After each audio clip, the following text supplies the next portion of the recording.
Il a survécu 5 ans à l'apocalypse zombie et a nettoyé 99 des zones les plus meurtrières du monde. Un seul défi l'opposait à la plus grande réussite de l'humanité. Puis, ses propres coéquipiers l'ont trahi et tué. Au lieu de mourir, il se réveille avant le début de l'apocalypse. Cette fois, il connaît déjà la vérité. Les monstres les plus dangereux n'ont jamais été les zombies. Cette fois, la trahison ne le surprendra pas. Le début de cette histoire nous plonge immédiatement dans le vif du sujet. Fuyant les zombies, les survivants ont couru dans le couloir. Signa a ordonné aux autres de fermer rapidement les portes, mais ils étaient déjà dans le passage. Ils se demandaient quoi faire. Il y en avait trop et ils ne pouvaient pas les gérer. Et puis MC a vu un énorme tuyau à proximité. Juste au moment où ses camarades pensaient déjà qu'il devrait les combattre, il lança le tuyau directement sur les zombies, et celui-ci plaqua les autres contre l'embrasure de la porte. Maintenant, il devait bloquer le passage, mais d'abord, il devait expulser tous les zombies qui tentaient de s'introduire par effraction. Shinya a arraché la goupille de la grenade avec ses dents et l'a jetée dans le tuyau. Et quand il fut à l'extérieur de la pièce, ils fermèrent rapidement la porte et il y eut une explosion. De la fumée montait dans le couloir. Tout le monde se mit à tousser, mais maintenant ce qui comptait était autre chose. S'ils avaient réussi, Nozomi montra derrière Shinya. Il y avait une zone de sécurité qui était censée se fermer dans 2 minutes. Le MC était à la fois surpris et soulagé. Depuis qu'une zone de sécurité était apparue, ils étaient presque sortis. Son nom est Ichijo Shinya, et il lutte pour survivre dans cet horrible environnement depuis 5 ans. Il y a 5 ans, une grande catastrophe a frappé, privant instantanément l'humanité de la paix. Depuis lors, des zones dites spéciales ont commencé à apparaître de manière aléatoire à travers le monde. Ces zones sont complètement coupées du monde extérieur, et des hordes de zombies attaquent les personnes piégées à l'intérieur. En accomplissant une quête, vous pouvez trouver une zone de sécurité et vous échapper en toute sécurité. Terminer une quête augmente vos statistiques et vous récompense avec des objets de survie. Cependant, ceux qui n'atteignent pas la zone de sécurité dans le temps imparti se transforment en zombies. En seulement 6 mois, 80% de l'humanité s'est transformée en zombies et le monde est devenu un enfer. Les survivants des zones spéciales deviennent continuellement plus forts. Tant de personnes fortes ont grandi dans cet horrible environnement. Pour gagner plus de puissance et de récompenses, tous les plus forts s'efforcent de remporter un grand chelem, l'achèvement complet d'une zone jusqu'au niveau 100. Et aujourd'hui, une zone de niveau 100 est apparue pour la première fois. Il était sur le point de dégager la zone avec ses camarades habiles. Encore un peu, et il franchirait la zone du niveau le plus élevé. Entrez simplement dans la zone de sécurité, et il non. Il sera le premier à réaliser un grand chelem. Il avait été au bord de la mort tant de fois à cause de cela, mais alors qu'ils étaient juste un peu plus loin, une femme zombie les a attaqués, mais elle était en quelque sorte différente des autres. Elle sauta sur le sol où il se trouvait, et MC tourna vers elle un regard effrayé. Il a dit aux autres de reculer, et immédiatement après, il y a eu un rugissement. Elle a percé le mur, soulevant de la poussière. MC a demandé si les autres allaient bien, et Nozomi lui a dit qu'il ne s'attendait pas à ce qu'un garde les attende juste à la sortie. Elle grimpa lentement à l'intérieur du bâtiment par le trou qu'elle avait fait. Comparé aux zombies précédents, celui-ci était à un niveau complètement différent.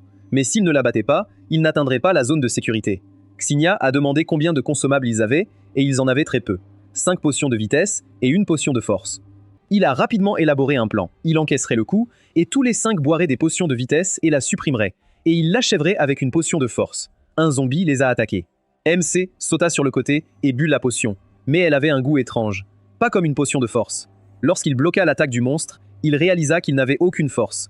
Ils lui ont glissé une potion de faiblesse, qui réduisait toutes les statistiques de 50%. Signa était confuse. Il ne comprenait pas comment cela était arrivé. Ils lui ont définitivement donné une potion de force. Il n'a pas tout de suite compris ce qui se passait. Ses camarades ont décidé d'agir sans lui. Ils ont tous bu une potion de vitesse améliorée et ont couru vers la sortie, et MC s'est exclamé « Quoi ? Une sorte d'erreur ? Mais il n'y a pas eu d'erreur. Ils ont simplement décidé de l'utiliser comme appât.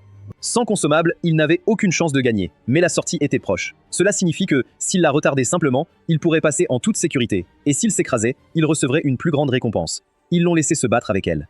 Il n'avait plus la force de résister aux gardes. Ces salauds avaient prévu de l'éliminer dès le début. Il restait 10 secondes avant la fermeture de la zone, et celui qu'il considérait comme un camarade fidèle lui dit de ne pas s'inquiéter. On dirait qu'il est mort héroïquement en protégeant ses camarades. Il attendait avec impatience le jour où il pourrait le tuer personnellement sous forme de zombie. Shinya a crié de rage qu'ils étaient des salauds, puis les griffes acérées des zombies ont transpercé son corps et il est tombé à genoux. Serrant ses blessures, il regarda le monstre et se demanda s'il était si pathétique et mourrait-il. Agaçant, les griffes lui transpercèrent à nouveau le corps. La zone de sécurité s'est fermée et il pensait avoir fait de gros efforts, mais à la fin, il se transformerait en zombie et mourrait. Son corps commença à devenir noir, ce qui signifiait que la transformation avait déjà commencé, mais il ne pouvait pas accepter une telle fin. Finalement, ses camarades l'ont trahi et il était en train de mourir. Il tuerait certainement ces idiots. Même s'il devenait un zombie, il se vengerait d'eux. Mais le destin s'est avéré différent. Lorsqu'il se transformait, sa conscience s'évanouissait, et c'était comme s'il se retrouvait au milieu d'une épaisse couche d'eau. Il pensa, où est-il? N'était-il pas devenu un zombie? Ou était-il déjà un zombie? Et sa conscience s'estompait ainsi? La lumière commença à décliner. Il jura parce qu'il ne lui permettait même pas de faire ses dernières tentatives de résistance. Sa vie était si misérable. Il n'était qu'un perdant, et il était donc complètement plongé dans l'obscurité, mais cela ne s'est pas arrêté là. Il a entendu des voix, puis quelqu'un lui a donné un coup de pied. Et quand il a levé les yeux, il a vu le gars qui l'avait harcelé à l'école, Ipe Mineta. Il lui lança un regard mécontent et lui demanda « Il n'a pas oublié d'apporter les 5000 yens pour la sécurité, n'est-ce pas ?» Il valait mieux ne pas compliquer les choses pour eux deux. MC était confus, complètement incertain de ce qui se passait. Où se trouvaient les zombies et pourquoi les écoliers étaient ici? Le gars à côté de lui a dit nerveusement à l'intimidateur qu'il n'avait pas ce genre d'argent. Et il lui a dit de ne pas trouver d'excuses. Laissez-le le voler, mais ramenez-le. Il avait jusqu'à la fin de la journée. Sinon, il le battrait à chaque fois qu'il le verrait. Il l'a plaqué contre la clôture et le son distinctif a rappelé tout à Shinya. C'était le toit où il était constamment humilié à l'école. Il pensait que c'était un souvenir d'avant sa mort, mais la douleur, bien trop réelle, le troublait. S'exclama Ipe, que va-t-il faire? Ce type a décidé de tout rejeter sur la Xingna et a déclaré qu'il devait absolument avoir l'argent. Il cache son salaire à temps partiel dans la poche latérale de son sac. Laissez-le regarder là-bas. Ip l'a traité d'idiot pour l'avoir dénoncé tout de suite, mais s'il l'avait su, il aurait pu le lui dire tout de suite. MC avait beaucoup de questions, mais il semblait qu'il était revenu à l'époque d'avant le grand désastre. Il a appelé Ip pour lui demander quel jour on était, et cela l'a même un peu surpris. Il l'a regardé avec un sourire narquois et lui a demandé « As-tu complètement perdu la tête? Avez-vous oublié à qui vous parlez ?» Il savait qu'il avait de l'argent, alors il ne devrait même pas essayer de lui remettre rapidement son sac. Au lieu de récupérer son sac, il a reçu un coup de poing au visage. Les coups furent si violents qu'il fut rejeté sur les pieds de son ami. Les intimidateurs étaient choqués qu'il ait réussi à les frapper, et MC a dit au gars de ne pas le faire répéter et de lui répondre plus rapidement. Endurci par de nombreuses batailles contre les zombies et par la trahison, Shinya était désormais très courageux, et le fait qu'il ait conservé la force de sa vie antérieure ajoutait à sa confiance. Il semblait qu'il ne finirait pas perdant dans cette vie. Ipe Mineta, un élève de 11e année, était un tyran dans l'âme. Chaque jour, il volait de l'argent sous couvert de sécurité. Le fait est qu'il est lié au Yakuza, alors le professeur a simplement fermé les yeux sur sa mauvaise conduite, et il a particulièrement aimé Shinya. Il a perdu ses parents très tôt et a été contraint de travailler pour survivre, faisant de lui la cible idéale pour eux. Il le coinçait constamment, lui extorquant de l'argent. Pendant qu'il s'en prenait à lui, les autres restaient tranquillement à l'écart parce qu'ils ne couraient aucun danger. Avant, il ne pouvait même pas dire un mot à ses intimidateurs, mais maintenant il avait quelque chose à dire. Il a ordonné à Ipe de répondre rapidement à sa question, et le reste des étudiants étaient furieux parce que Shinya n'était plus un faible, ce qui signifiait que les tyrans pouvaient se retourner contre eux. Alors ces garçons odieux se sont précipités dans une bagarre pour l'achever, mais pour MC, ce n'était qu'un jeu d'enfant. Il a facilement assommé l'un d'eux, ce qui a fait que les autres ont eu peur de l'approcher. Il s'est constamment entraîné pour survivre à l'apocalypse. Dans ce monde cruel, il a passé de nombreuses nuits où même dormir était un luxe inabordable. Il a été à plusieurs reprises au bord de la mort. Un casse-cou s'est précipité sur lui en lui disant qu'il était devenu complètement insolent. Shinya l'a donc simplement frappé à la mâchoire inférieure, lui faisant perdre quelques dents et perdre connaissance. Après tous ces tourments, MC a été trahi par ses propres amis. Dans le monde de l'apocalypse, les gens qui ont perdu la morale et l'éthique sont plus effrayants que les zombies. Ces ordures sont prêtes à tuer leurs camarades pour leur propre profit. Il ne manquera donc pas cette opportunité. Il ne répétera pas les erreurs de sa vie passée. Il a répondu à tous les coups des hooligans. Ipe, regardant ce qui se passait, était tout simplement choqué. Il en a instantanément éliminé deux. Est-ce vraiment le même faible qu'avant? La Xingna a juré de faire payer à des idiots comme eux le fait d'avoir causé encore plus de chaos dans l'apocalypse. Le gars qui l'a dénoncé était terrifié, et Ipe, bien que nerveux, a essayé de se convaincre que le gars avait juste eu de la chance. Il a probablement appris quelques astuces sur Internet. Croyant cela, il s'est lancé avec confiance dans l'attaque. Mais ce qui s'est passé ensuite l'a choqué. Il l'a arrêté d'une main gauche, et ce qui le dérangeait aussi, c'est qu'il n'y avait pas une goutte de peur dans ses yeux. De plus, cette aura meurtrière émanait de lui. Il réalisait maintenant qu'il avait peur de la Xingna. MC l'a attrapé par la tête, puis lui a cassé le nez avec son genou, et il est finalement tombé. Les gars étaient choqués. Shinya a vaincu Ipe et son gang. Le même gars qui a été victime d'intimidation pendant 3 ans a réussi à riposter. Ils en auront également fini s'ils découvrent que lui et Ipe sont de mèche. MC a regardé cet intimidateur et a pensé « étrange ». Il semble que le pouvoir de sa vie passée ne lui ait pas été complètement transféré. Il vient de s'évanouir sans lui dire la date d'aujourd'hui. Il allait en parler aux autres, mais ils avaient déjà disparu quelque part, et cette épingle était sur le point de partir. Mais il ne pouvait pas le faire tranquillement. Xingna l'a remarqué. Il a demandé où il allait, et il a répondu nerveusement qu'il devait aller en cours. Mais MC n'allait pas le laisser partir, puisqu'il avait encore des affaires en suspens avec lui. 20-04-2024. Des zones spéciales apparaîtront le 25 mai, ce qui signifie qu'il reste environ un mois avant l'apocalypse. En ce moment, il était assis dans la salle de classe et réfléchissait à son avenir. À côté de lui se trouvait Pin. À en juger par les bleus sur son visage, il l'avait assez bien battu à l'époque. Parlons maintenant de sa force actuelle. Après un examen, il s'est avéré que sa force représente environ 30% de sa vie antérieure. Mais même ainsi, il ne perdra plus contre personne. Et puis les fournitures de survie, c'est extrêmement important maintenant. Une idée lui vint. Il a essayé d'ouvrir son inventaire et il a réussi. Il s'avère que le système n'avait également été transféré que s'il était auparavant au niveau 50. Maintenant, il était de retour au niveau 1.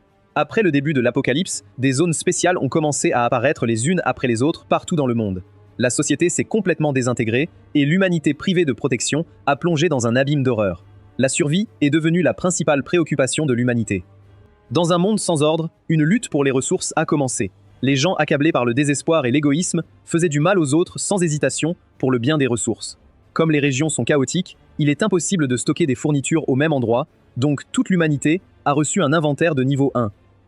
Les fournitures obtenues ne pouvaient être stockées que dans son propre inventaire. Tout peut y être placé, mais comme le temps n'y circule pas, les êtres vivants n'y sont pas préservés.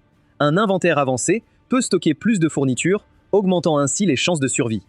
Dans sa vie passée, il a désespérément élargi son inventaire et l'a amené à la taille d'un terrain de basket. Bien que le niveau 1 ait chuté, ce n'est pas si effrayant, car il a échappé à la mort. Désormais, son objectif principal est d'élargir son inventaire et de s'approvisionner en fournitures. Augmenter son inventaire nécessite de l'argent et beaucoup d'argent. La force et l'expérience héritées de sa vie passée, l'inventaire débloqué en avance et diverses informations. C'est suffisant pour se développer à une vitesse incroyable. Il s'occupera des commerçants. Il n'est plus la même personne qu'avant. Il va certainement se venger d'eux. Le temps a passé, et en ce moment même, les Yakuza tabassent un gars dans une ruelle. Après avoir porté le coup final avec une batte, le gars s'est tourné vers son patron et lui a dit qu'il s'était évanoui. Toshiki lui ordonna de lui verser de l'eau, de le ramener à la raison et de continuer. Un de ses subordonnés l'a approché avec Ipé et lui a dit qu'il avait des problèmes à l'école. Ils ont dit qu'ils ne pouvaient pas réunir l'argent de la sécurité. Ipé a appelé son patron avec une expression coupable et il l'a immédiatement frappé au visage pendant que l'homme qui l'avait amené commençait à le maintenir en place. Toshiki s'est approché de lui et lui a demandé comment oserait-il revenir les mains vides. Ces idiots ne peuvent rien faire dans les moments les plus importants. Cela l'exaspère tellement. Il a pris la batte. Ipé avait très peur et lui a demandé d'attendre. Et une seconde avant le coup, a-t-il dit rapidement, tous les gars ont été battus par un seul perdant. Il ferma les yeux. Heureusement, le coup n'a pas eu lieu, et Toshiki a demandé, pourquoi se tient-il là comme un idiot? S'il s'enfuit après les cours, il n'est responsable que de lui-même. Il a dit à son subordonné d'emmener ses hommes et d'amener ce gamin ici. Il était de très mauvaise humeur, donc Shinya était en danger. Toshiki. Cet homme est le bouclier d'Ippei. C'est un ancien joueur de baseball professionnel. C'était un excellent frappeur avec une vitesse de swing incroyable qui marquait des circuits les uns après les autres, mais il avait un mauvais caractère et il battait souvent ses coéquipiers pour des erreurs. Il est devenu connu comme un tyran. Finalement, il a battu un coéquipier avec une batte et a été expulsé. Toshiki a donc mis fin à sa carrière de baseball et s'est impliqué dans le monde criminel. MC a quitté l'école. Pin le rattrapa et lui demanda où il allait. Il lui a dit qu'il rentrait chez lui. Pourquoi s'en souciait-il? Il l'a prévenu que les amis d'Ippei lui tendraient certainement une embuscade aux portes de l'école et le tueraient. Mais Shinya s'en fichait. Et Pin a dit la vérité. Les étudiants ont vu des voyous aux portes et ont eu très peur. En voyant un Ippei battu, ils ont immédiatement réalisé qu'il les avait amenés pour se venger du combat d'aujourd'hui sur le toit. En voyant Xinya, Ippei l'a signalé à ses amis et Pin a dit qu'ils avaient été repérés. Vont-ils retourner à l'école en courant? Ils ne représentaient aucun danger pour MC. Et Pin s'est exclamé « Est-il fou? Ces gars sont des chiens comme Ippei ». Xinya l'ignora et pensa que dans un mois, des zones spéciales et des hordes de zombies apparaîtraient. Il doit trop se préparer avant cela. Les tyrans lui ont dit de venir ici. S'il ne voulait pas se mettre dans l'embarras devant tout le monde, il ferait mieux de les suivre. MC a compris qu'il ne serait pas capable de gérer cela seul à l'avenir, mais que le pouvoir derrière Ippei lui serait utile. Alors, il a docilement suivi les intimidateurs. Les élèves qui ont vu cela étaient très inquiets et étaient sûrs qu'ils ne viendraient pas à l'école demain. Les gars l'ont amené dans cette ruelle chez leur patron. Le plan de Shinya a commencé au moment où il a frappé Ippei. Toshiki s'est approché de lui, l'a mesuré du regard, et il a pensé « Est-ce qu'il pense que tu es un chasseur ?» Mais dès qu'il se détendra, il deviendra une proie.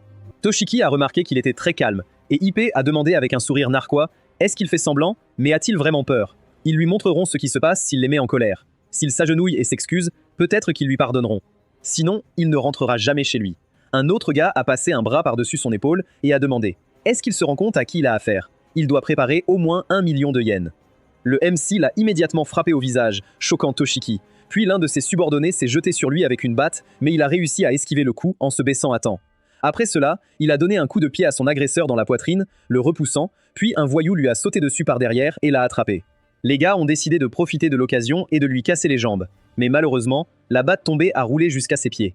Il l'a habilement lancée et a frappé le voyou à la tête, puis a saisi la batte et a renvoyé le coup de l'autre gars, lui faisant tomber l'arme des mains. Immédiatement après, il lui a donné un coup de poing au visage.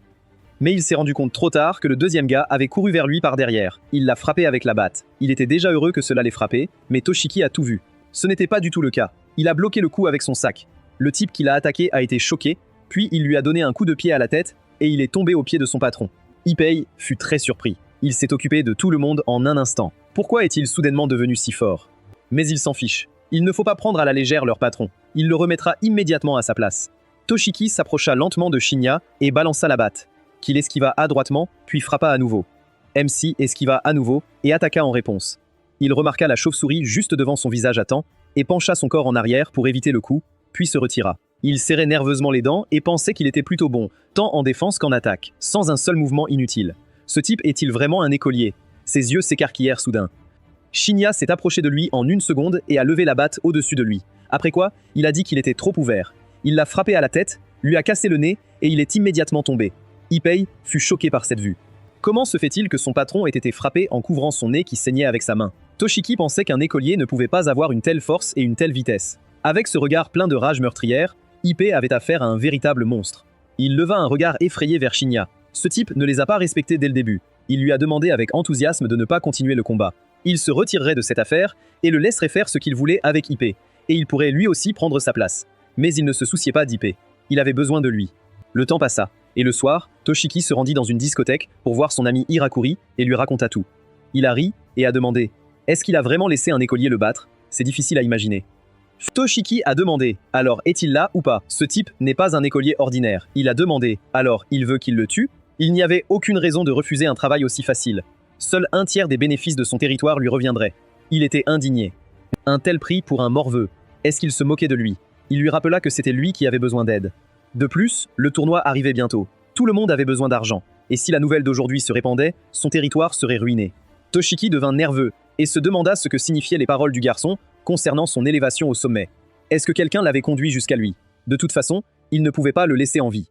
Il a accepté, mais à une condition, que tout soit fait ce soir. Hirokuri l'a invité à rester et à célébrer une bonne affaire avec lui, mais il a refusé, car il avait beaucoup de choses à faire. La voix d'un garde indigné a été entendue à l'extérieur, disant au gars de sortir de là. C'était une chambre privée. Hirokuri a demandé ce qui se passait, et le garde a répondu. On dirait qu'un gamin voulait mourir. Ce gamin s'est avéré être Shinya. Il était là pour trouver quelqu'un, et Toshiki a eu très peur et s'est demandé comment il connaissait cet endroit. Son ami lui a demandé ce qui s'était passé. Son visage était si pâle qu'il répondit « C'est cet écolier ». MC ôta sa capuche et s'approcha de lui en lui disant qu'il était là sur ordre du patron. Il y a quelque temps, il s'entraînait dur à la maison car son corps actuel était inutile, et après l'escarmouche avec Ippei et ses acolytes, cela est devenu trop évident. Sa force actuelle était insuffisante pour se venger. Voyant l'heure, il pensa qu'il devait bientôt partir. Construire un corps ne se ferait pas en un jour. Maintenant, il a dit à l'homme qu'ils étaient ici sur ordre du patron, Toshiki, et il lui a demandé s'il avait aussi appelé son chien et un écolier, et il a fait irruption ici sans ménagement, ignorant apparemment les règles. Il n'aimait pas ça. Toshiki a répondu que ce n'était pas du tout son subordonné, mais Shinya ne l'a pas laissé finir, et a dit que, comme ordonné, il avait fait sortir tout le monde dehors. Il ne reste que cet endroit. Hirokuri soupçonnait que quelque chose n'allait pas. Il ne l'a pas cru, mais juste au cas où, il a décidé de vérifier les caméras de sécurité et a été surpris. Il les a vraiment tous assommés. Son ami a demandé avec un sourire narquois « Est-ce que ce type morveux a battu tout le monde? Est-ce qu'il plaisantait? A-t-il bu quelque chose de mauvais ?» Toshiki était incroyablement nerveux et se demandait s'il était même sain d'esprit. Ce qu'il a dit à propos de son ascension au sommet était-il vraiment sérieux? Dans quoi s'était-il embarqué? L'homme s'est immédiatement jeté sur lui, avec l'intention de le frapper à la tête avec une bouteille, mais celle-ci s'est soudainement brisée, et il a été très surpris. Il s'est avéré que c'était l'œuvre de Xinya, mais il se demandait comment il avait fait cela. Des réactions si rapides qu'il ne ressemblait pas à un écolier ordinaire. Il ordonna à ses subordonnés de l'attraper rapidement et de demander à Toshiki. Il est donc venu ici préparé. Il ne pensait pas avoir une chance contre lui, l'a-t-il fait? Leur organisation a une règle. Ne touchez pas au vôtre, et comme il l'a cassé, il y aurait des conséquences. Il attrapa une autre bouteille. L'homme a levé les mains en panique et lui a demandé d'attendre. C'était juste un malentendu, mais un de ses subordonnés l'a attrapé, et il s'est exclamé. Il lui a demandé de s'occuper de ce gamin. Il ne sait même pas pourquoi il est venu ici. L'homme a dit qu'il ne se souciait pas de ce type. Ce qui était plus important, c'était que s'il le tuait, tout le territoire lui appartiendrait. Au contraire, Il lui était reconnaissant d'avoir enfreint les règles, jura Toshiki. Il ne pouvait pas mourir dans ce trou. Il a attrapé le gars qui le tenait et l'a jeté sur lui-même, brisant la table. Il comprit qu'essayer d'expliquer était inutile. Il ne voulait tout simplement pas l'écouter, mais il ne le laisserait jamais le tuer aussi injustement. Et de toute façon, que faisait ce gamin? Pendant ce temps, 2 types se sont jetés sur lui. Il attrapa l'un d'eux et le poussa dans l'autre.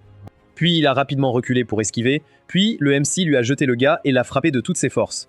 Ils tombèrent tous les deux sur la table, et l'homme sous le choc pensa « En a-t-il éliminé 2 d'un seul coup ?»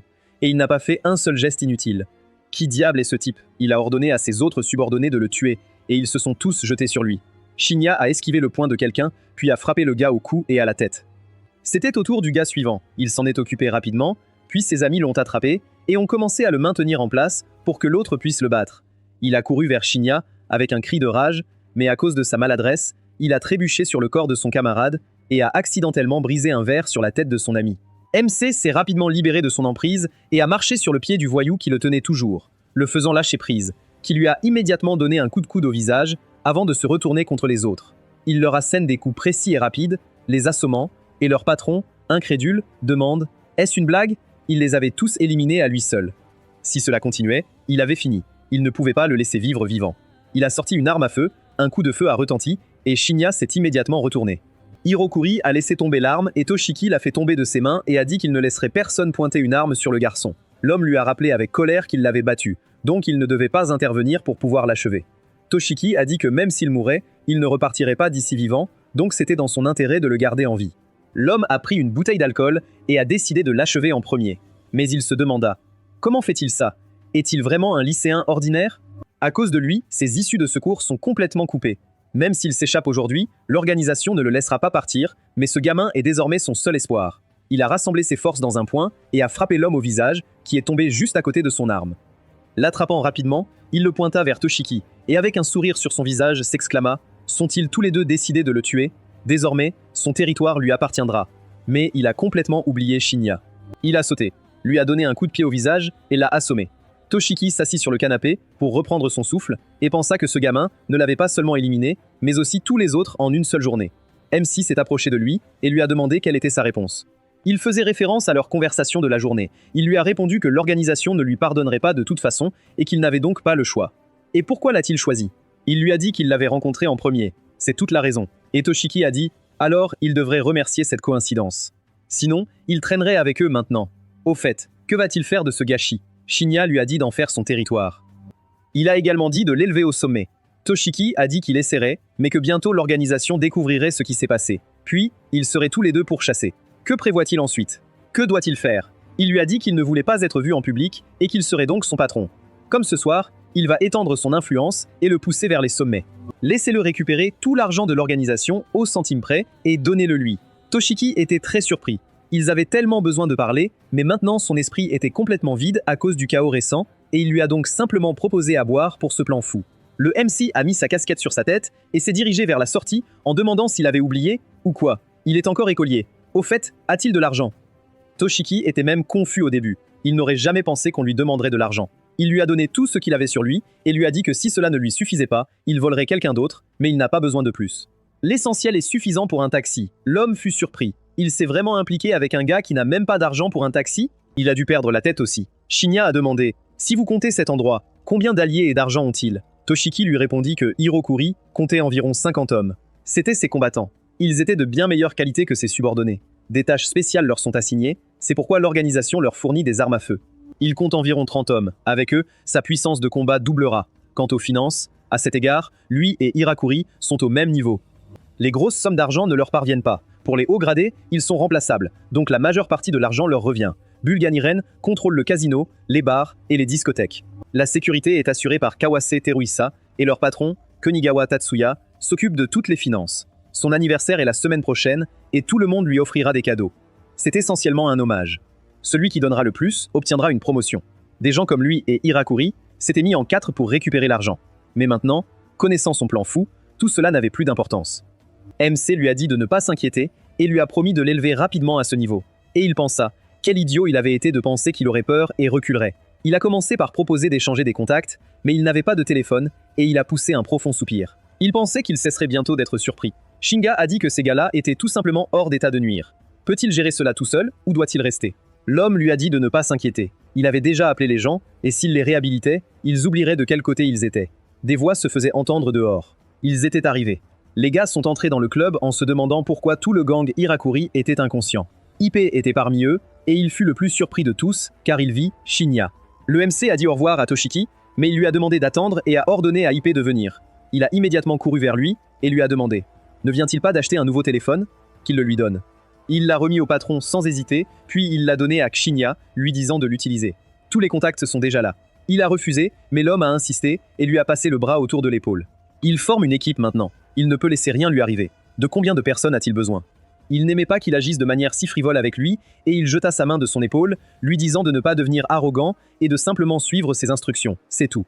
Après cela, il se dirigea vers la sortie, et Toshiki demanda à IP s'il était vraiment son camarade de classe. Il lui a dit qu'il était un vrai lâche, et l'homme lui a demandé si un lâche ordinaire pouvait éliminer toute la bande à lui seul. Lorsqu'il apprit que Shinya l'avait fait, il fut très surpris, et l'homme crut qu'une aura de tueur émanait de lui. Il est très prudent, ne lui fait pas entièrement confiance. En tout cas, une chose est sûre, il est vraiment fou. Il lui a envoyé un texto pour lui dire qu'ils allaient au casino demain. En sortant, pensa MC, il n'avait pas besoin d'une équipe. Il n'avait qu'un seul objectif, la vengeance. Les filles à côté de lui montrèrent avec enthousiasme un immense écran sur le mur du bâtiment, qui montrait le bel Ijuin Nozomi, l'un des anciens camarades de Shinya. Son père était président d'une entreprise classée parmi les 10 premières au monde. Dans leur vie antérieure, immédiatement après le grand désastre, ils furent les premiers à maîtriser les nouvelles règles de survie. Utilisant des subordonnés pour rassembler des matériaux, ils ont amélioré leurs inventaires jusqu'au niveau maximum. Son groupe a préparé d'énormes inventaires et accumulé une multitude de ressources. Dans un monde apocalypse, où l'ordre social s'était effondré et les règles avaient disparu, leurs actions sont devenues de plus en plus brutales. Possédant des ressources humaines et des compétences en gestion de classe mondiale, ils sont restés ceux qui se sont tenus au-dessus des gens ordinaires, même pendant l'apocalypse. Même s'il était né de nouveau, non seulement il était incapable de se venger, mais il ne pouvait même pas s'approcher d'eux. Il a besoin d'énormes sommes d'argent, non seulement pour se préparer à la grande catastrophe, mais aussi pour se venger. Il ne peut pas penser uniquement à lui-même. Il doit trouver des forces opposées pour affaiblir leur influence avant que l'apocalypse ne commence. La douleur que Nozomi lui a causée lui sera rendue décuplée. Pendant qu'il réfléchissait à tout cela, ce fut à son tour de monter dans le bus. La fille derrière lui a demandé s'il n'y allait pas. Elle était juste pressée. Il s'est excusé et elle s'est soudainement transformée en zombie et lui a dit d'une voix rauque de s'éloigner s'il ne montait pas dans le bus. Il s'éloigna d'elle de peur et pensa, paniqué, que la grande catastrophe n'avait pas encore commencé. D'où viennent les zombies? Le reste des gens le regardaient avec surprise, ne comprenant pas la raison d'une telle réaction. Il semblait qu'il était le seul à avoir vu le zombie. L'homme derrière la jeune fille a dit que les écoliers d'aujourd'hui sont très stressés et qu'elle devrait se dépêcher et monter dans le bus. MC lui attrapa la tête et se demanda s'il l'avait imaginé. Soudain, une voix retentit, mais il ne comprit pas d'où elle venait. Il semblait qu'il l'avait déjà entendue lors de sa renaissance. Levant les yeux, il aperçut une énergie rouge près du grand écran, signifiant l'apparition d'une zone spéciale. Il devint nerveux et se demanda pourquoi la zone était apparue avant la grande catastrophe. Personne ne pouvait vraiment le voir, même les gens à l'intérieur de la zone ne réagissaient pas. Serait-il le seul à le voir? Il entendit à nouveau la voix qui l'appelait dans cette zone, mais il ne savait pas s'il devait y aller ou non. L'image vacillante du traître sur l'écran le fit se décider. Il a traversé la route en courant, manquant d'être heurté par des voitures, mais il a quand même atteint son objectif. Il s'est arrêté juste devant l'entrée de la zone et a pensé que s'il s'agissait d'une vraie zone, il pourrait alors y arriver 1 mois plus tôt. Les consommables obtenus à l'intérieur étaient impossibles à obtenir dans le monde réel. De cette façon, il pourrait élargir son inventaire avant même le début de la catastrophe. Il ne se souciait pas du risque, mais cela en valait la peine. Il entra dans le premier niveau de la zone spéciale. Tous les gens ont disparu, et des zombies sont apparus à leur place. Une notification système est apparue devant lui, lui confiant une tâche spéciale. Il avait 1 heure pour tuer 15 zombies et un mutant, puis trouver une zone de sécurité. La récompense pour l'avoir complété serait 5 fois plus grande. Cela l'a dérouté. Cela ne s'était pas produit dans sa vie passée. Peut-être que cela avait quelque chose à voir avec sa réincarnation ou avec cette voix. En tout cas, la situation était clairement en sa faveur. L'essentiel était maintenant de trouver comment accomplir cette tâche. Dans sa vie antérieure, même trouver une zone de sécurité lui était difficile au début. On lui demandait maintenant de tuer 15 zombies et un mutant. Il devait être bien préparé pour le combat. Lorsque vous entrez dans la zone de sécurité, téléportez-vous d'abord dans un endroit relativement sûr. On y trouvait des fournitures de survie de base, mais elles étaient toutes primitives. On ne peut obtenir mieux qu'en approfondissant. Juste au cas où, il a tout emporté, d'une trousse de premier secours à une arme. Même s'il n'en avait pas besoin maintenant, il l'utiliserait plus tard. Mais le plus important n'était pas les consommables, mais le minerai magique et les cristaux, qui ne pouvaient être trouvés que dans la zone de sécurité. Le minerai magique, combiné à l'or, élargit l'inventaire et sa qualité est divisée en 4 classes. Plus le niveau de la zone est élevé, plus les chances d'obtenir du minerai de haute qualité sont élevées. Le minerai de haute qualité augmente l'inventaire beaucoup plus efficacement. Quant aux éléments spéciaux contenus dans les cristaux, après leur développement à la fin de la période post-apocalyptique, ils ont commencé à être utilisés comme ingrédients pour des potions. Sans eux, il est impossible de survivre dans les zones. On peut dire qu'ils sont leur talisman dans le monde de l'apocalypse. Dès qu'il partira d'ici, le véritable test commencera. Si l'apparition de la zone n'est pas une coïncidence, il recevra des ressources 1 mois à l'avance. Après s'être préparé, il quitta le coffre-fort et regarda autour de lui. Ayant quitté la zone de départ, il n'y a plus de retour en arrière, et la quête lui demande 3 choses. Le plus important est le temps. Bien qu'il ait hérité de ses pouvoirs grâce à son corps fragile, il doit être plus prudent. Même s'il s'agit d'une zone de premier niveau, 16 zombies dont un mutant sont assez difficiles. S'il trouve au moins l'emplacement de la zone de sécurité, il aura un plan d'évacuation. La tâche difficile et l'atmosphère de cette zone étaient en quelque sorte différentes de sa vie passée. À ce moment précis, un zombie a sauté du magasin devant lequel il passait, brisant la vitre. Heureusement, Xenia a eu de bons réflexes et a réussi à remonter le temps. Un pas de plus, et il aurait été tué. Ce zombie, bien que de bas niveau, est de loin supérieur en force et en vitesse aux humains. Une bouchée, et il devra courir vers la zone de sécurité pour guérir à moins qu'il ne veuille se transformer en zombie. Pour lui, c'est désormais un adversaire sérieux. Une fois qu'il a repéré une cible, il ne la lâche plus. Les moyens conventionnels ne peuvent donc pas l'arrêter, mais ils ont quand même une faiblesse, et c'est leur tête. Il a frappé avec une hache, et dès que la tête est tombée des épaules du zombie, le système l'a considéré comme une victime. Il est parti. La zone de sécurité dans la zone de bas niveau est assez facile à trouver. S'il part dès le départ dans la direction opposée, il le retrouvera facilement. Comme il était seul ici, toute erreur pouvait être fatale, il devait donc éviter de combattre plusieurs zombies à la fois et conserver ses forces pour le combat avec le mutant. Il y avait plusieurs zombies dans les escaliers qu'il descendait, et quand il en vit un, il devint très nerveux. Il s'est avéré que c'était un mutant. Le zombie le remarqua et se précipita pour attaquer. C'était un zombie de niveau 10 du gaz et des espèces avec des bras renforcés. Il avait peur et se préparait au combat, se demandant pourquoi le mutant était apparu si tôt, puis le zombie l'a frappé. Il essaya de bloquer le coup, mais fut simplement repoussé. Gasson est un zombie extrêmement agressif. Si vous tombez entre ses mains, il vous écrasera tout simplement. Dans sa vie passée, au début de l'apocalypse, il a tué de nombreuses personnes. Le zombie se jeta à nouveau sur lui, mais il parvint à esquiver, et réalisant qu'il n'avait aucune chance dans un combat direct, d'autant plus que le terrain était défavorable, il décida de changer de position et descendit rapidement les escaliers. Il était plusieurs niveaux plus fort. Dans sa vie passée, il était agressif, mais son schéma d'attaque n'était pas différent de celui d'un zombie normal. S'il exploitait cette faiblesse et l'attirait dans une position avantageuse, il pourrait le vaincre. Mais au bout des escaliers, quelques zombies supplémentaires l'attendaient, et le mutant descendait déjà vers lui. Ils l'ont encerclé, mais il n'allait pas mourir ici, alors il s'est précipité au combat. Humiliation de sa vie passée, trahison, quoi qu'il arrive, il survivrait. Lorsqu'il a compris le système zombie, le mutant s'est jeté sur lui d'en haut. Il s'en aperçut à temps et réussit à esquiver, évitant ainsi un coup puissant. Il s'est accroché au plafond, s'accrochant au tuyau, et pendant que le zombie le cherchait, il s'est jeté dessus et a juré de se venger à tout prix et de retrouver personnellement son honneur. Le zombie se tourna soudain vers lui. Il s'est balancé, puis MC l'a frappé avec une hache. Le sang a coulé, mais le zombie a réussi à bloquer son coup, puis à contre-attaquer, l'envoyant voler dans les escaliers. Il est devenu nerveux. Il n'avait pas pensé que le monstre avait des réflexes aussi rapides. Il avait raté une occasion parfaite d'en finir. Avec sa force actuelle, les attaques sur ses bras améliorés n'infligent presque aucun dégât. La situation était bien pire qu'il ne le pensait. Il se leva, et son regard tomba accidentellement sur quelque chose qui brillait au tout premier étage. Il y avait là une zone de sécurité, ce qui l'a surpris. Il décida de s'en rapprocher au cas où, et à ce moment précis, le zombie se précipita sur lui. Il a réagi rapidement et a sauté sur le côté, et le zombie a percuté la balustrade et est tombé au premier étage. Tout est devenu calme. Xenia pensait déjà qu'il avait fini, mais il a réussi à tenir le coup. Et pendant qu'il remontait, il descendit les escaliers et jura, le traitant de trop insistant. Il y avait encore des zombies. Dès qu'ils l'ont vu, ils se sont précipités pour attaquer avec un grand rugissement. Puis, il attrapa l'un d'eux, mit ses bras derrière son dos et le poussa contre les autres zombies, les clouant au mur. Ils ont couru vers lui, mais il leur a donné des coups de pied, les a plaqués en arrière, puis d'un coup, il leur a fait sauter 3 têtes d'un coup. Le grand type approchait déjà. Il a lancé quelque chose sur Shinya de toutes ses forces et il y a eu un crash, mais il n'était plus là. Il avait réussi à s'enfuir quelque part. Le zombie regarda rapidement autour de lui. Il ne l'a pas trouvé, ce qui l'a mis très en colère. Pendant ce temps, MC s'est caché dans un minibus pour panser ses blessures. Il n'avait que des bandages et une hache, mais cela ne suffisait pas pour accomplir la tâche.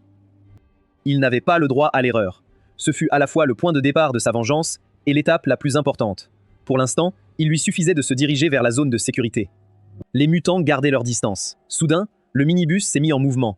et il a eu peur, et s'est demandé comment il avait pu l'avoir remarqué. En ce moment même, un mutant le poussait vers le bord du parking, ce qui rendait MC nerveux.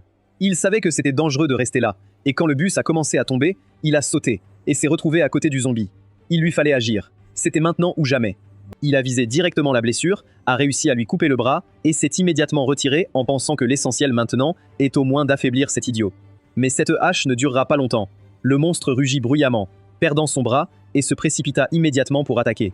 Les mutants deviennent furieux lorsque leur vie est menacée. Leur agressivité double. Désormais, il ne peut utiliser qu'une seule main.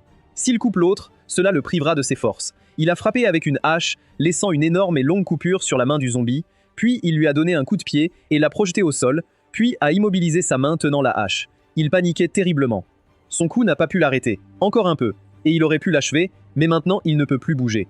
Le zombie s'est approché de lui, ouvrant grand la bouche, et il était terrifié, car s'il le mordait, il se transformerait en zombie, et alors, tout redeviendrait comme dans sa vie passée. Ses dents s'enfoncèrent dans son corps. Il a ressenti de la douleur et a pensé « Pourquoi ? Où a-t-il mal calculé ? Pourquoi cela lui arrive-t-il » Il a essayé désespérément de survivre et est quand même mort. Il entendit à nouveau la voix. À chaque seconde, les mots devenaient de plus en plus clairs. Et il finissait par les comprendre. « Vengez-vous d'eux ». C'était la voix de la femme zombie qui l'avait tué dans sa vie passée. Après cela, ses blessures ont commencé à guérir. Il était surpris, mais maintenant, il n'avait pas le temps de poser des questions sur ce que c'était, et ainsi de suite. Le zombie s'est jeté sur lui.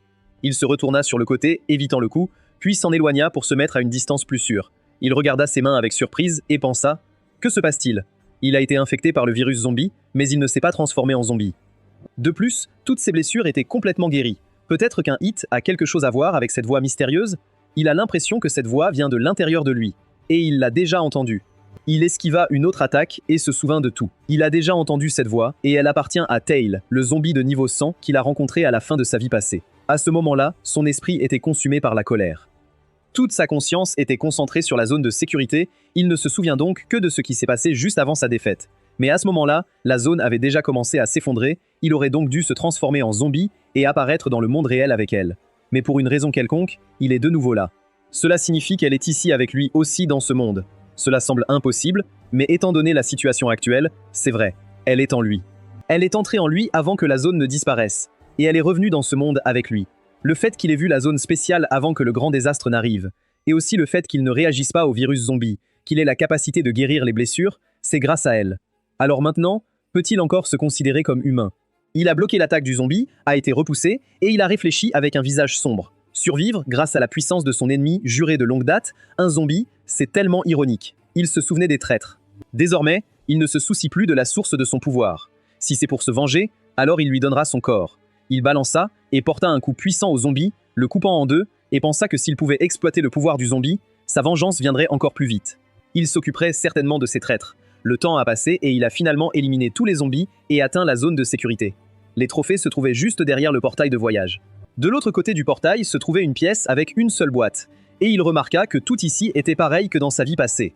Il ouvrit la boîte et en sortit un des cristaux.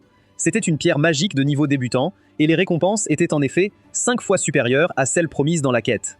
La zone spéciale était apparue plus tôt que prévu, mais serait-il capable d'utiliser les objets de la même manière qu'il l'avait fait dans sa vie passée? Son inventaire était au niveau 1, et 5 pierres magiques pour débutants devraient l'élever au niveau 3. Il décida d'essayer, ouvrit son inventaire, et monta de niveau, ajoutant 5 emplacements supplémentaires. Après cela, il pourrait enfin sortir de la zone. Comme prévu, les pierres magiques pourraient être utilisées.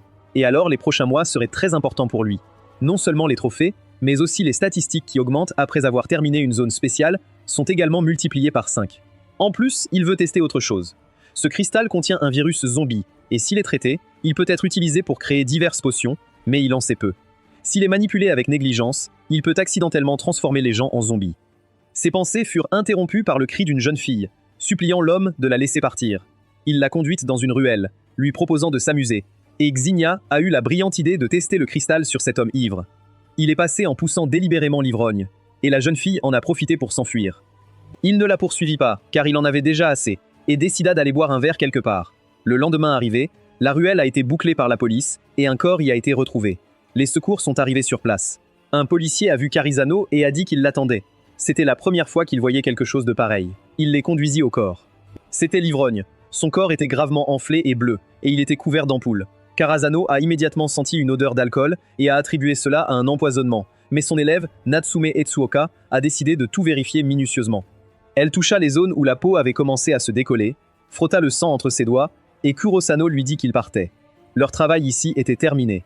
Le sang et l'apparence générale du corps lui semblaient étranges. Et elle demanda « Vont-ils vraiment mettre fin à cette journée ?» Elle ne pensait pas que ce soit un problème simple. Ils devraient prélever du sang et faire un test.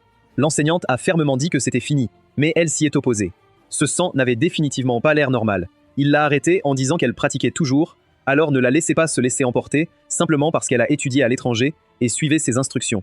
Il a demandé à la foule de spectateurs de se disperser, et Etsuoka l'a suivi en disant « C'est une autre histoire ». Selon des témoins, il y a eu une petite bagarre entre le défunt et un étudiant hier soir. MC était dans la foule, a entendu leur conversation et a jeté un coup d'œil au corps dans la ruelle. Il voulait tester si le virus zombie pouvait transformer les gens en zombies avant l'apocalypse, et voici le résultat. Les transformations de zombies n'auront pas lieu avant l'apocalypse. Maintenant, il doit amener cette fille dans le groupe. La fille géniale, Natsume Etsuoka, était une pharmacienne extraordinaire dans sa vie antérieure. Elle a utilisé des cristaux d'une zone spéciale, un domaine pour créer des potions, et elle a réussi à supprimer autant que possible les effets secondaires du virus zombie. Même les guerriers les plus forts comptaient sur ces potions. Tout cela était le résultat de sa curiosité insatiable. Cependant, cette curiosité a causé sa perte, faisant d'elle un sujet expérimental pour le développement de potions, ce qui a finalement conduit à sa mort.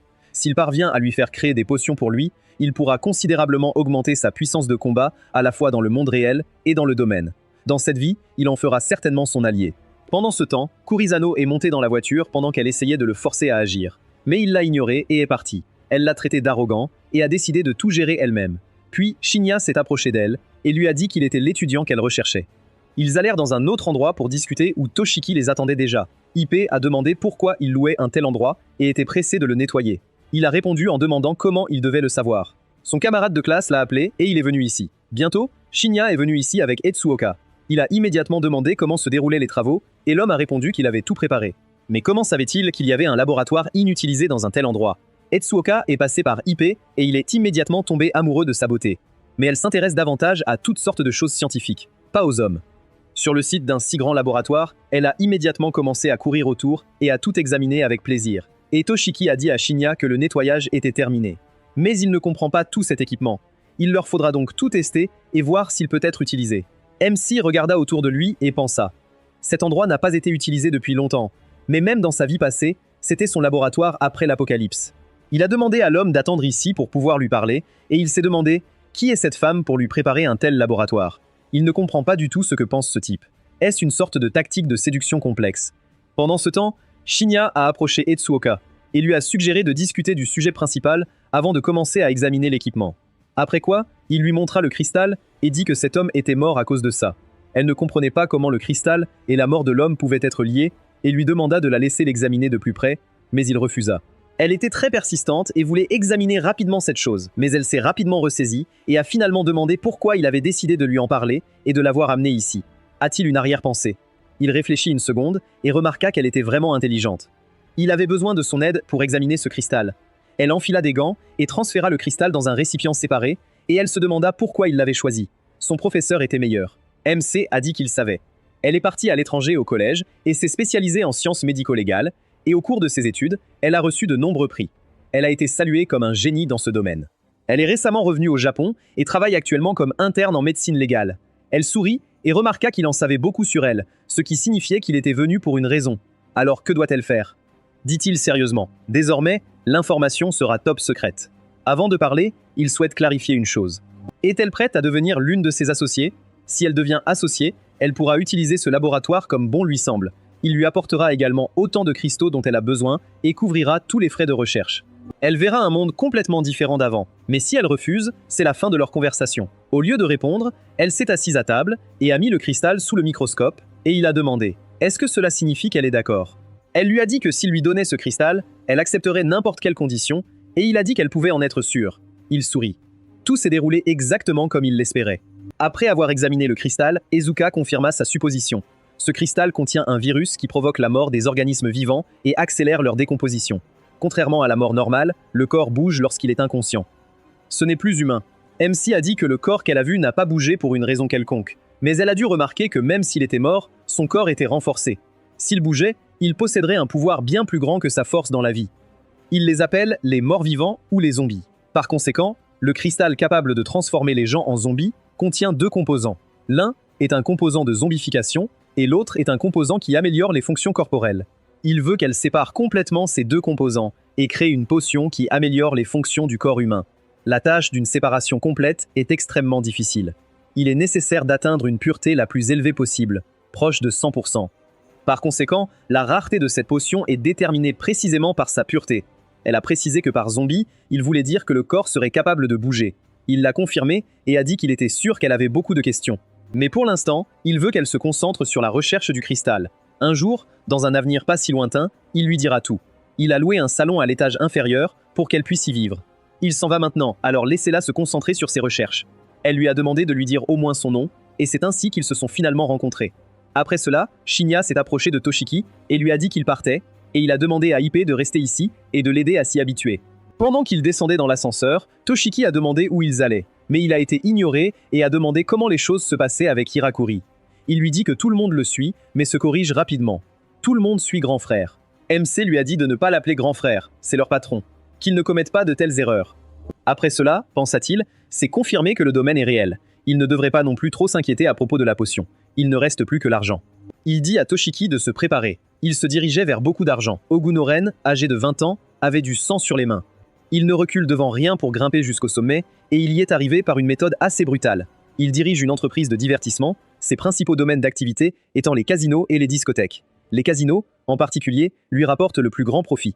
Il y a toujours beaucoup de monde et d'énormes sommes d'argent y circulent chaque jour. Tout le monde pense pouvoir devenir riche et changer son destin, mais peu y parviennent. Mais au final, il ne reste que des regrets et des rêves non réalisés. Les personnes dont les rêves ne sont pas réalisés reviennent au casino et ceux qui perdent reçoivent des prêts, ce qui les entraîne encore plus dans l'endettement. Les taux d'intérêt y sont exorbitants. Rembourser est pratiquement impossible, il n'y a donc pas d'échappatoire. Ceux qui n'ont pas remboursé leurs dettes ont été sévèrement intimidés et battus. Ren a fait cela d'une manière spéciale, en jouant au golf. Le gars, déjà couvert de bleu à cause des balles, a supplié Ren de lui donner quelques jours et il rembourserait tout. Il a demandé « Savez-vous combien vous devez ?» 10 millions de yens. Et il ne le laisserait aller nulle part tant qu'il ne lui aurait pas donné l'argent. Alors, où devrait-il lancer la prochaine balle? Il a visé et le gars s'est exclamé qu'il n'avait emprunté que 2 millions de yens et qu'il ne serait pas en mesure de rembourser 10 millions. Ren lui a rappelé la reconnaissance de dette. Les intérêts étaient déjà courus. N'avait-il pas vu ce qui était écrit dans le document? S'il ne pouvait pas rembourser sa dette, sa famille devrait le faire. Sa fille venait de commencer la maternelle. Droite, l'homme s'est mis en colère et lui a dit de ne pas déranger sa famille, alors il lui a lancé une balle de golf qui l'a touché en plein dans l'aine. Du sang a éclaboussé le visage de l'un des gardes. Et Ren a remis le club à son subordonné et lui a dit « Ce sont les méthodes d'Hogan Ren ». Il obtient la quasi-totalité des fonds de l'organisation et ces fonds s'élèvent déjà à des dizaines de milliards. Un homme entra dans le bureau et informa Ren de l'arrivée d'invités pour Shiki et ses hommes. Dès qu'il leur a donné la permission d'entrer, ils sont immédiatement entrés et l'homme s'est exclamé avec indignation qu'il ne pouvait pas simplement faire irruption. Ren a agité la main pour indiquer que tout allait bien et Toshiki, remarquant que l'homme était traîné hors du bureau, a noté qu'il était toujours aussi cruel. Ren a répondu « Il est cruel, mais pas aussi cruel que lui. Il a entendu parler du territoire de Hirokuri, et cela semble être vrai. Alors que veulent-ils » Toshiki lui répondit que l'anniversaire du patron approchait bientôt, et il se demandait ce qu'il pourrait faire pour lui. Ren a dit « Il sait. Il ne conclut des transactions que si elles sont rentables. S'il veut se démarquer aux yeux du patron, il peut l'aider. Mais en échange, il doit lui donner son territoire et celui d'Hirokuri. » Toshiki était indigné. Il n'abandonnerait pas le territoire pour lequel il avait risqué sa vie. Ren l'a traité d'imbécile. Il avait les yeux rivés sur son territoire depuis longtemps, et il n'arrive pas à croire qu'il soit venu ici comme ça, et seulement 3 d'entre eux. Il pense qu'il le sous-estime. Lorsque Toshiki a découvert qu'il n'irait qu'avec 3 d'entre eux, il a également été très surpris, car la sécurité du casino est de 100 personnes. Shinya lui a dit de simplement suivre ses instructions. Ils ne gagneront pas s'ils vont de front. Ils doivent réduire les pertes inutiles. Laissez-le simplement créer une distraction aux autres entrées pour leur faire gagner du temps. Et quand il s'agit d'argent, laissez-le toujours agir avec fermeté. C'est le patron, alors ce jour-là, qu'il lui fasse suivre les ordres. Toshiki a tout compris. À ce moment-là, il reprit courage, attrapa un crayon sur la table et était sur le point de poignarder la main de Ren avec, mais son garde l'arrêta. Il ne s'y attendait pas et était confus. Puis MC est intervenu, lui a arraché le crayon des mains et l'a lancé sur le vieil homme. Le garde s'est exposé pour le protéger, puis les autres se sont précipités pour attaquer, et Shinya s'est rapidement occupé de l'un d'eux d'un coup de pied au visage. Il fut jeté à l'autre bout de la pièce, et son camarade se précipita sur lui avec rage. Puis Hirakuri para son attaque, et s'exclama qu'il l'avait irrité pendant si longtemps qu'il pouvait enfin le tabasser. Toshiki a essayé de se calmer, mais MC l'a soudainement rapproché, le protégeant d'un coup de bâton, et lui a dit de rester vigilant. Il s'en occuperait lui-même et lui dirait de reculer. Toshiki lui a dit de faire attention. Il était le plus fort des subordonnés d'Oganiren, et c'était grâce à lui qu'il se sentait si confiant. Le garde du corps ôta sa veste et chargea. Shinya esquiva, attrapa également un bâton et bloqua immédiatement son prochain coup. Le garde du corps l'a soudainement frappé au visage, son masque s'est immédiatement envolé et l'homme s'est demandé s'il avait raté son coup. Toshiki a demandé avec inquiétude à Shinya s'il allait bien et il l'a confirmé. Comparé à son adversaire d'hier, il était beaucoup plus lent. Run s'est alors approché de son subordonné et lui a dit de ne pas faire trop de bruit pour ne pas effrayer les clients. Laissez-le tous les tuer. Le protagoniste a donné un puissant coup de poing qui a envoyé son adversaire voler sur plusieurs mètres, puis a ajouté un autre coup de pied, a balancé et a mis toutes ses forces dans la fente suivante. Un coup de pied puissant dans le torse du garde du corps, l'envoyant voler en arrière. Ogoniren écarquilla les yeux, perplexe, comme s'il ne pouvait pas croire ce qui se passait. Il a attrapé le téléphone et a crié « Hé, où est la sauvegarde ?» La seconde suivante, les portes du bureau se sont ouvertes à la volée et les ouvriers se sont précipités en criant « Patron !» Il s'excuse de l'avoir fait attendre. Toshiki regarda avec surprise les renforts qui étaient arrivés, et Ren aboya avec indignation. Pourquoi y en a-t-il si peu? L'un des nouveaux arrivants s'est empressé de s'expliquer. Toutes les routes menant au casino étaient bloquées pour une raison inconnue, les renforts n'ont donc pas pu arriver immédiatement. Ron rougit de colère. Que diable? Est-ce qu'il a fait ça? Avec ces mots, il jeta un coup d'œil au protagoniste. Il a seulement confirmé froidement. Il avait fini, rugit Ren. De quoi parle-t-il? Ces gars-là sont plus que suffisants pour affronter des faibles comme eux. Il serra le poing et cria. Il leur donnera 2 millions pour l'élimination. Laissez-les tous les tuer. Ses subordonnés se sont immédiatement précipités à l'attaque en criant « Attrapez-les !» Pendant ce temps, des cris anxieux résonnaient dans toute la salle du casino. Condamné. Que se passe-t-il? Il est 7 heures. C'était là. La seconde suivante, les portes de la pièce s'ouvrirent soudainement et Ren vola au sol. Les personnes présentes se figèrent de stupéfaction. Quoi? N'est-ce pas le propriétaire de l'établissement? C'est quoi tout ce bruit? Est-ce un conflit interne? Puis le protagoniste entra dans la pièce. Toshiki, se retournant brusquement, remarqua les attaquants inconscients et les nota mentalement. Il s'est occupé seul de tous ses gardes d'élite. Puis il s'avança, écartant largement les bras, et dit calmement « Rien de spécial, juste un petit problème. » Souriant, ajouta-t-il « Permettez-moi de me présenter. À partir d'aujourd'hui, il est le propriétaire de cet endroit. Il s'appelle Toshiki.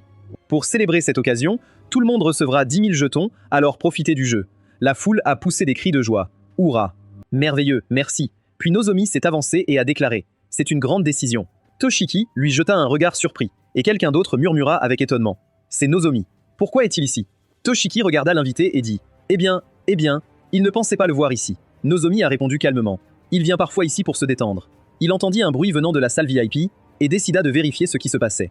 Qu'est-ce que tout cela était devenu? Il voulait ajouter quelque chose d'autre à propos de son amitié avec Ren, mais avant qu'il ne puisse le faire, Toshiki l'interrompit. « Maintenant, ils peuvent être amis. » Nozomi regarda avec surprise le protagoniste qui s'avançait avec confiance. Il posa sa main sur l'épaule de Toshiki et dit doucement « Hé, attendez, ne fais pas ça, d'accord ?» Le protagoniste le regarda avec un regard plein de fureur froide, et Toshiki ne put s'empêcher de pâlir d'horreur en pensant « Quelle terrifiante soif de sang !» Puis Nozomi s'est tourné vers le protagoniste qui s'approchait et lui a demandé « Pourrait-il l'aider ?» À en juger par son apparence, il était encore étudiant. Le protagoniste rit intérieurement. Il ne pouvait pas croire qu'ils avaient conspiré à un stade aussi précoce.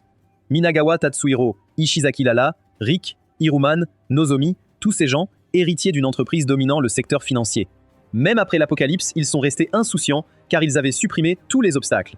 Le projet visant à l'attirer dans un piège était donc en préparation depuis longtemps. Droite. À ce moment-là, Ren attrapa désespérément la jambe de Nozomi et demanda de l'aide, promettant de le payer autant qu'il le voulait. Nozomi sourit légèrement et tendant la main, répondit « Bien sûr. Il lui était redevable depuis de nombreuses années, donc au moins ça. » Mais avant qu'il ait pu finir de parler, quelques gouttes de fluide corporel lui ont éclaboussé le visage. Il arrêta immédiatement Tatsuhiro d'un geste de la main. Pas grave. Puis il regarda le protagoniste, l'attrapa brusquement par la veste, l'attira vers lui et toucha presque son oreille en marmonnant. Avoir affaire à quelqu'un comme lui était plus facile pour lui que de prendre son petit déjeuner. S'il n'y avait pas autant de monde ici, il l'aurait tué tout de suite, mais il a eu de la chance. Il a survécu aujourd'hui.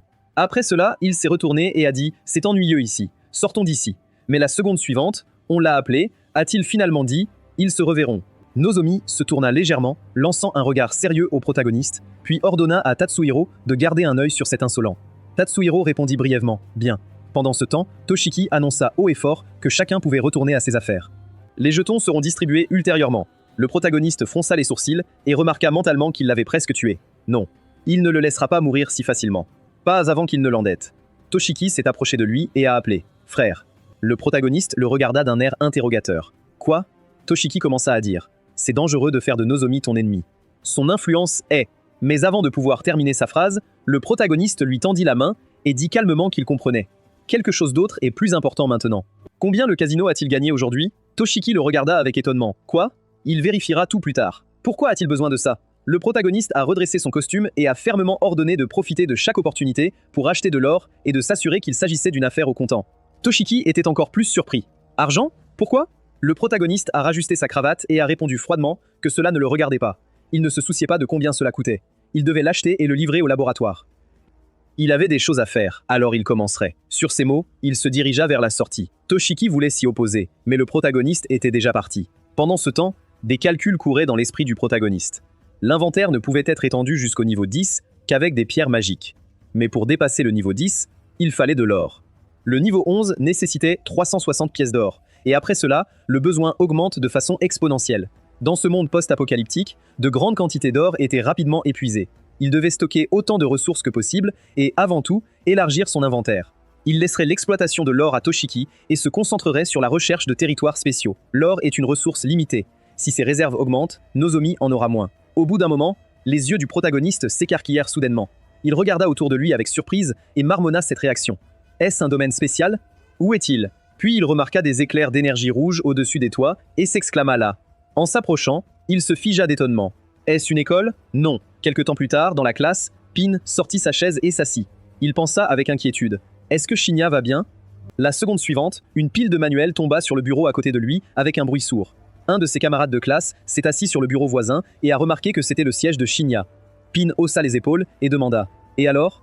Il ne viendra pas de toute façon. Droite? Le camarade de classe a répondu. Ip l'a emmené, donc il est probablement à l'hôpital maintenant. Il vient de prendre le siège vide. C'est dommage que son garçon de course soit parti.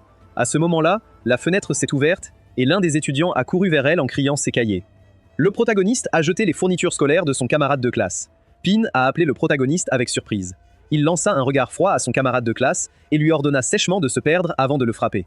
Le garçon a crié avec indignation. « Qu'a-t-il dit? Idiot !» Son camarade de classe a immédiatement posé une main sur son épaule et lui a dit doucement « Ne le fais pas !»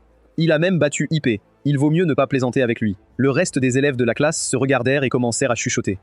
Il a définitivement été emmené puisqu'il est revenu sain et sauf. Pin, toujours incrédule, a demandé « Est-il vraiment de retour à l'école ?» Le protagoniste a demandé calmement « Est-ce une mauvaise nouvelle ou est-il déçu ?» Pin a répondu « Bien sûr que non. Il est juste heureux. Il a frappé Ip pour lui. » Le protagoniste réfléchit un instant. Lorsqu'il est arrivé à l'école hier soir, le domaine ne s'était toujours pas manifesté. Peut-être que le processus n'était pas encore terminé, ou n'avait-il tout simplement pas eu le temps de le sentir apparaître. Il avait la forte conviction que le domaine se ferait connaître demain. Dans le présent, Miki l'appelait. Il se tourna vers elle avec surprise. Elle s'est approchée, a ajusté une mèche de cheveux et a dit doucement « Bien ». Elle l'a vu emmener avant-hier et était très inquiète. « Est-ce qu'il va bien ?» Il hocha légèrement la tête et cette pensée lui traversa l'esprit. Mickey est la reine de la classe. Dans sa vie passée, il était également entièrement entre ses mains. Par sa beauté, elle charme tous les garçons de l'école et les utilise comme esclaves obéissants. Mickey sourit et déclara qu'hier, elle ne pouvait pas prendre le petit déjeuner qu'il lui achète habituellement, alors il devrait aller l'acheter maintenant. Mangeons ensemble aujourd'hui. Elle pensait qu'il ne reviendrait pas et cherchait presque son prochain garçon de course. Le protagoniste a répondu calmement, presque indifféremment. Achetez-le vous-même. Elle était déjà une horreur. Mickey fronça brusquement les sourcils. Quoi? Elle n'avait pas entendu. Elle croisa les bras sur sa poitrine et fulmina mentalement. Qu'est-ce qui ne va pas avec ce type?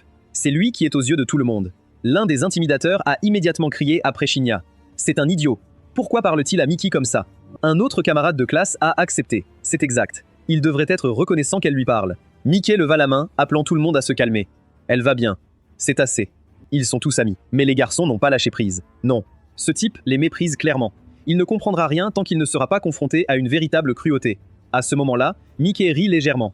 Cela lui sert bien. C'est ce qui arrive lorsque vous allez contre elle. Et le protagoniste pensa avec méfiance, ne peut-il pas avoir au moins une minute de paix? Pensez-y, dans sa vie passée, il a été victime d'intimidation par des types comme cela. Il se sentait même désolé pour son ancien moi. Puis l'un des intimidateurs a de nouveau crié au protagoniste. Sortez d'ici.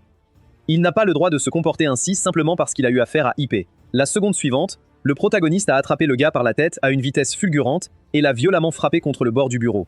La classe se figea de stupeur. Quelqu'un marmonna avec confusion. Quoi? Est-ce qu'il va bien? Mickey s'est immédiatement approché d'Ippei et lui a pris la main en disant doucement « Ippei, voici Shinya ». Une pensée lui traversa l'esprit. Il est venu pour se venger. Droite, super, faites-lui payer. Vous lui ferez tout faire. Mais Ippei retira brusquement sa main et dit froidement « N'a-t-elle pas entendu ?» Son frère aîné lui a dit de partir. Mickey se figea en répétant de surprise « Grand frère ». Les autres étudiants se regardèrent en chuchotant avec confusion. Est-ce qu'il vient de dire grand frère? Que s'est-il passé ce jour-là? La seconde suivante, Ippei a soudainement crié « Hé, dépêche-toi! Elle doit sortir d'ici !» Mickey et l'étudiant blessé marmonnèrent docilement. D'accord. Puis Ippei s'est approché de Pin et a marmonné « Allons prendre le petit déjeuner. » Et il achètera sa part aujourd'hui. Pin était sur le point de protester. Il avait déjà mangé, mais rencontrant le regard ferme d'Ippei, il accepta rapidement. D'accord. Après cela, Ippei s'est tourné vers le protagoniste et lui a demandé pourquoi a-t-il éteint son téléphone hier. Etsuoka a dit qu'elle ne pouvait pas le joindre, alors il est venu à l'école. Le protagoniste a répondu avec indifférence « Oh, il a oublié de le charger. » Que voulait-elle? Ippei se pencha vers son oreille et dit doucement. Elle dit qu'elle voulait parler comme si elle avait fait une découverte étonnante. Une pensée traversa immédiatement l'esprit du protagoniste. Serait-ce vraiment une question de développement de la corne? Il hocha brièvement la tête. Compris. Tu peux y aller. Au bout d'un moment, la leçon commença. Le professeur a annoncé à haute voix « Nous commençons les cours. Ouvrez vos manuels à la page 50. » Le protagoniste a regardé distraitement par la fenêtre et a noté mentalement que sa vie tranquille était presque terminée. La seconde suivante, ses yeux s'écarquillèrent d'étonnement.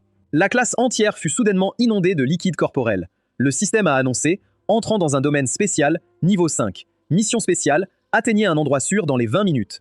Récompense finale, x5. » Le protagoniste se leva lentement de son siège et marmonna doucement. Il n'avait pas ressenti ce sentiment depuis longtemps, étant soudainement jeté dans un domaine. Dans sa vie passée, il lui avait fallu beaucoup de temps pour s'habituer à tout cela. Il se promena tranquillement dans la classe et ajouta « D'accord, l'essentiel maintenant est de trouver des objets utiles. » Attrapant quelques règles, il regarda autour de lui avec scepticisme. C'est tout? Il n'y avait aucun élément de récupération. Il semblait que ce domaine serait beaucoup plus difficile que le précédent. Puis il tourna son regard vers la porte et déclara d'un ton décisif. « D'accord, ça bouge. Cette fois, il n'aurait pas à combattre des ennemis, mais du temps. » En sortant dans le couloir, il marmonna dans sa barbe. Tout d'abord, je dois déterminer où se trouve la zone de sécurité. Il avait un avantage. Ce domaine était exempt d'obstacles inutiles et la carte était parfaitement composée. Cela réduirait considérablement le temps d'exploration. Il marcha rapidement dans le couloir et se figea soudain en regardant par la fenêtre avec surprise. Il a demandé « Une zone de sécurité ?» Dans la cour de récréation. Mais elle était pleine de zombies. Il a immédiatement pesé ses options dans son esprit. De toute évidence, percer était trop dangereux. Et de toute façon, il ne serait pas capable de tous les vaincre en 20 minutes. À ce moment-là, une paire d'yeux rouges menaçants l'observait depuis la porte entrouverte du bureau. La seconde suivante, un zombie a éclaté avec un rugissement et s'est précipité directement sur le protagoniste. Au dernier moment, le protagoniste a réussi à sauter sur le côté et le zombie, perdant l'équilibre, a volé directement à travers la fenêtre, brisant la vitre avec fracas. Les zombies déjà sur le palier relevèrent immédiatement la tête et poussèrent un hurlement assourdissant. Ils se précipitèrent vers leurs camarades tombés au combat. Le protagoniste s'est figé en regardant cette scène attentivement et a tout d'un coup tout compris. Pourquoi était-il soudainement devenu si actif? Ils encerclèrent le zombie tombé. Tout cela était dû au son. Ils ont réagi au bruit. Il a rapidement calculé un plan. S'il parvenait à les distraire de la zone de sécurité pendant au moins 15 minutes, il terminerait la mission à temps. Le seul endroit où il pouvait créer un son suffisamment fort était ici. S'il l'atteignait, ils pourraient tous les éloigner de la zone de sécurité en même temps. Le protagoniste marchait dans le couloir, toujours agrippé aux règles, répétant mentalement l'itinéraire. Il se souvenait clairement de la disposition de l'école. Il se trouvait actuellement dans l'aile centrale et la salle de diffusion était située au dernier étage du bâtiment 4. Le plan était simple. Traverser le passage de liaison vers le bâtiment 4, puis traverser le côté opposé du bâtiment et monter les escaliers. C'est là que se trouvait la bonne pièce. Soudain, il se retourna, scrutant avec méfiance l'obscurité. Il a demandé « Les zombies bougent-ils encore ?» S'arrêtant près de la fenêtre, il observa la foule. Ils convergeaient vers leur emplacement précédent. Cela signifiait-il qu'ils gardaient la zone de sécurité, ou était-ce juste une coïncidence? L'instant suivant, il repéra un zombie solitaire et, plissant légèrement les yeux, marmonna « Il va l'essayer sur lui ». Pas une seconde de passage avant qu'un autre zombie ne tombe de la fenêtre, et toute la foule s'est immédiatement précipitée vers la source du bruit. Le protagoniste hocha légèrement la tête, confirmant sa propre supposition. Ils réagissent définitivement au son. Si quelque chose d'inhabituel se produisait, ils couraient dans cette direction, et les plus rapides d'entre eux étaient les zombies d'élite. Ils pensaient que ceux qui avaient des capacités physiques exceptionnelles dans la vie deviendraient une élite après la transformation. Leurs capacités sont pleinement révélées. Ils ne sont pas aussi forts que les types mutés, mais bien plus dangereux que les types ordinaires. Et juste au moment où il était jeté dans le domaine, un cours d'éducation physique avait lieu sur la cour de récréation du département des sports. C'est pourquoi la plupart des zombies sont des élites. Après avoir vérifié la source du bruit, la foule est rapidement revenue dans la zone de sécurité. Le protagoniste a fermement déclaré « Dans cette situation, je n'ai qu'une seule chance ».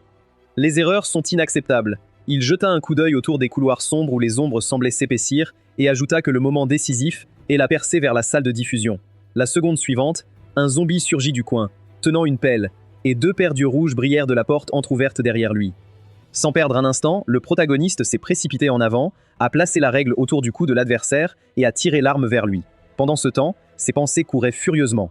Il reste 1 minute. Il y avait environ 5 minutes entre la salle de diffusion et le terrain de sport, et cela en supposant que rien ne gêne. Dans ce scénario, la vitesse et la stratégie étaient les seules voies vers la victoire. Après un certain temps, il atteignit le passage de liaison. Fermant soigneusement la porte derrière lui, il évalua rapidement la situation. 3 zombies réguliers. Il n'y avait nulle part où se cacher dans ce passage. Faire le tour ferait perdre trop de temps. Il n'avait donc pas le choix. Il lui faudrait se frayer un chemin. La seconde suivante, les zombies remarquèrent le protagoniste. Il se précipita mentalement en répétant qu'il ne devait pas faire de bruit fort, sinon il attirerait tous les zombies du bâtiment, au-delà du bâtiment 5. Il devait les achever instantanément. Avec ses pensées à l'esprit, il abattit la pelle sur la tête du premier zombie, mettant toute sa force dans le coup, puis délivra immédiatement un autre coup écrasant directement dans le crâne du zombie. Il a traité le deuxième adversaire tout aussi rapidement et sans pitié. Passant à autre chose, marmonna-t-il sombrement. Le bâtiment 4 semble être beaucoup plus difficile, puis il commença à réfléchir à la prochaine étape. Les escaliers menant à la salle de diffusion se trouvaient au bout du couloir. Il ouvrit prudemment la porte et inspecta la pièce. Il pensait que la structure du bâtiment 4 était plus complexe que celle des autres bâtiments. Les zombies ne sont pas visibles, mais il existe de nombreux endroits isolés où ils peuvent se cacher. Il n'y a pas de temps pour élaborer un plan parfait. Il devra agir selon la situation. À ce moment-là, un zombie se tenait immobile derrière la porte, attendant le bon moment. Le protagoniste aperçut une ombre du coin de l'œil, une silhouette glissante, et sauta instantanément sur le côté, esquivant à peine un coup puissant. Il fut projeté de côté, atterrissant lourdement sur le sol, et la pelle tomba avec fracas à côté de lui. Il leva les yeux vers son adversaire, et se demanda si un zombie d'élite se cachait derrière cette porte. Le reflet d'une lame de pelle vacilla dans la pénombre, puis il repéra plusieurs autres silhouettes. Pensa-t-il, « Putain, ce son a attiré plus de zombies. » Un groupe de monstres se précipita vers lui de toutes parts. Le protagoniste a saisi la pelle à une vitesse fulgurante et s'est précipité en zigzagant. Pensa-t-il, tout ce qu'il peut faire maintenant, c'est saisir n'importe quelle chance. Il se figea un instant, sentant quelque chose toucher à peine son épaule. Il a immédiatement avancé la pelle. Juste à temps, le zombie se jeta sur lui. La lame se pressa contre la gueule du monstre, l'empêchant de fermer ses mâchoires. Le zombie secoua frénétiquement la tête d'un côté à l'autre pour essayer d'échapper au piège. Puis le protagoniste a capté un mouvement du coin de l'œil. Un autre zombie s'était faufilé derrière lui. Le monstre lança son poing en avant et le protagoniste se précipita en avant. L'instant d'après, il aperçut un autre zombie agenouillé, la tête manquante. Le zombie s'est rapidement retourné, mais il n'y avait personne derrière lui. Puis il capta une odeur étrange venant de la porte entr'ouverte et entra dans le laboratoire. Après avoir fait quelques pas supplémentaires, il se figea, les yeux flamboyants de rage. D'un mouvement brusque, il frappa du poing l'un des bureaux, brisant le bois avec un grand craquement. Pendant ce temps, ailleurs, Etsuka examinait pensivement le tube à essai dans sa main. Marmonna-t-elle, séparer les deux éléments est bien plus difficile qu'elle ne le pensait. Le ratio de virus zombies dans l'aura magique est trop élevé. Actuellement, ils ne peuvent atteindre qu'un maximum de 60%. La teneur en virus reste inacceptablement élevée. Elle a fouillé tous les documents disponibles, mais n'a trouvé aucune mention d'un tel virus. Il était le seul à savoir d'où venait ce minerai magique. Alors pourquoi avait-il disparu maintenant au moment le plus crucial? Et pourquoi l'avait-il? Il savait s'en servir. Mais était-il vraiment un lycéen ordinaire? À ce moment-là, l'un des zombies s'est figé près d'un tube à essai cassé et le protagoniste s'est glissé silencieusement derrière lui. Le zombie sauta soudainement et le protagoniste, sans perdre une seconde, balança sa pelle. Il tourna avec précision son regard vers un autre monstre qui se profilait au-dessus et lui porta un coup dévastateur. Le corps du zombie s'est effondré au sol. Le protagoniste pensait qu'il l'avait lui-même attiré avec l'odeur du sang. La blessure de tout à l'heure était déjà guérie. Il saisit rapidement plusieurs tubes à essai et nota mentalement qu'avec ce sang extrait, il pouvait éviter des affrontements inutiles. Le temps était compté. Seulement une dizaine de minutes. Il lui fallait passer à autre chose. Soudain, tout a commencé à devenir flou. Il a saisi convulsivement le bureau, lui a attrapé la tête et a crié « Qu'est-ce que c'est ?» Un mal de tête aigu et perçant l'envahit. Son état empirait rapidement. Il se demanda « Est-ce à cause d'elle? Pourquoi la réaction est-elle si forte maintenant? Est-ce une conséquence de l'utilisation de sa capacité d'auto-guérison? Condamné. C'était comme porter une bombe à retardement. Il serra les dents. Il s'en occuperait une fois pour toutes. Il ne pouvait pas laisser son propre pouvoir le détruire. Le bruit qu'il avait fait plus tôt pourrait attirer les zombies à cet étage. Et bien sûr, il pouvait déjà entendre des bruits de pieds dans le couloir. Les monstres couraient vers le son. Le protagoniste a jeté l'un des tubes à essai par terre. Le verre se brisa, créant un bruit sourd. Sans se retourner, il se précipita devant les adversaires abasourdis et se dit fermement que le plus important maintenant était d'avancer et d'éviter le combat. Il s'arrêta au coin et calcula rapidement l'itinéraire. La salle de diffusion était juste au-dessus d'eux. En quelques bonds, il atteignit le bon étage, regarda prudemment au coin de la rue et laissa échapper un soupir silencieux. Il n'y avait pas de zombies ici. Atteignant la porte, il la poussa et entra. Il a pensé. Super. Personne ici non plus. Il espérait que l'équipement fonctionnait toujours. Il appuya la pelle contre le mur, se dirigea vers le panneau de commande et actionna l'interrupteur. L'appareil bourdonnait doucement et les indicateurs s'allumaient. Le protagoniste sourit faiblement. Oui, cela a fonctionné. Il avait aidé le club de diffusion à plusieurs reprises, alors il se rappelait comment le faire fonctionner. Mais la seconde suivante, la porte de la chambre se ferma et commença à s'ouvrir lentement. Une main de zombie potelée et noueuse est apparue de l'ouverture. Le protagoniste se tendit instantanément, se précipita vers la pelle et se retourna brusquement, prêt au combat. Un énorme zombie se dressait devant lui, s'approchant, lui interdisant l'entrée sans autorisation. Le regard du protagoniste s'attarda un instant sur le zombie, notant mentalement le phénomène de ballonnement corporel. Oui, il était exactement dans cet état. Les gaz de décomposition étiraient les tissus mous. C'est pour ça qu'il était si anormalement gonflé. Il a rapidement évalué la menace. Il avait peu de puissance offensive, mais le principal danger résidait au moment de l'explosion. Une forte détonation, la libération du virus zombie. De quoi tuer un homme et attirer une horde d'autres monstres. La seconde suivante, il s'est précipité hors du bureau, s'est envolé dans le couloir et a crié vivement « Nous ne pouvons pas laisser cette chose s'échapper ». Il se précipita vers la fenêtre, juste au moment où le zombie gonflé tendait vers lui ses mains noueuses. Au dernier moment, le protagoniste s'est esquivé brusquement et a sauté sur le côté. Le zombie, en perte d'équilibre, s'est écrasé à travers la fenêtre, sa jambe emmêlée dans un fil qui pendait. Le protagoniste serra les dents, serrant fermement l'extrémité libre du fil. Pensa-t-il, on n'a pas le temps de l'entraîner loin. L'immobiliser suffira pour l'instant. Il jeta un rapide coup d'œil autour de lui et jura silencieusement. Condamné. Ce son a-t-il vraiment attiré plus de zombies à cet étage? Plusieurs monstres avançaient déjà sur lui. Sans perdre une seconde, il jeta la fiole de sang juste devant eux. Le verre s'est brisé, une odeur âcre a frappé leurs narines, et les zombies se sont figés un instant, distraits par le nouvel appât. Le protagoniste s'est immédiatement précipité vers l'équipement, répétant mentalement qu'il ne restait que 4 minutes. Nous devons commencer la diffusion immédiatement. Il a compris. Le sang retiendrait les monstres pendant une courte période, mais chaque seconde gagnée était cruciale. L'un des zombies tourna soudain la tête sur le côté, comme s'il sentait une nouvelle odeur. Le protagoniste pensa que si un autre zombie d'élite apparaît maintenant, il en aura définitivement fini. Une autre créature s'approchait déjà des portes du bureau. Le protagoniste serra les dents. Pas une seconde de plus ne pouvait être perdue ici, et à ce moment précis, une voix claire retentit dans les haut-parleurs. Et maintenant, nous commençons les exercices nationaux numéro 7, première section. Le protagoniste expira à peine perceptiblement. Il était arrivé juste à temps. Il savait que le son des haut-parleurs fonctionnerait mieux que n'importe quel appât. Les zombies seraient attirés par la source du bruit, ce qui signifie qu'ils se précipiteraient vers la cour de l'école. Il regarda dans le couloir et remarqua plusieurs zombies figés près de la fenêtre, comme s'ils écoutaient l'émission. Sans perdre de temps, il se précipita vers les escaliers, remarquant au fur et à mesure que les zombies du 3e étage montaient. Pendant que leur attention était concentrée sur l'émission, il pouvait s'éclipser. Avec ces mots, il sprinta à toute vitesse, se dirigeant vers la zone de sécurité. Peu de temps après, il s'arrêta brusquement devant les portes massives, évalua rapidement la situation et marmonna sombrement « Les zombies de la première aile sont là aussi ». Il n'y a aucune chance de percer l'entrée principale. Même s'il pouvait tous les vaincre, il n'aurait pas assez de temps. Il n'avait donc pas d'autre choix que d'attendre, mais l'opportunité était juste devant lui. À ce moment-là, le câble retenant le zombie gonflé frémit, et la seconde suivante, son corps lourd s'écrasa au sol avec un rugissement assourdissant. Le protagoniste a immédiatement évalué la situation. Désormais, l'explosion du zombie gonflé a noyé tous les autres bruits. C'était sa chance. Il réalisa que le moyen le plus rapide était de sauter du passage de liaison directement vers le gymnase. Alors que tous les monstres étaient attirés par l'explosion et la diffusion, la cour de l'école devrait se vider au moins pendant un moment.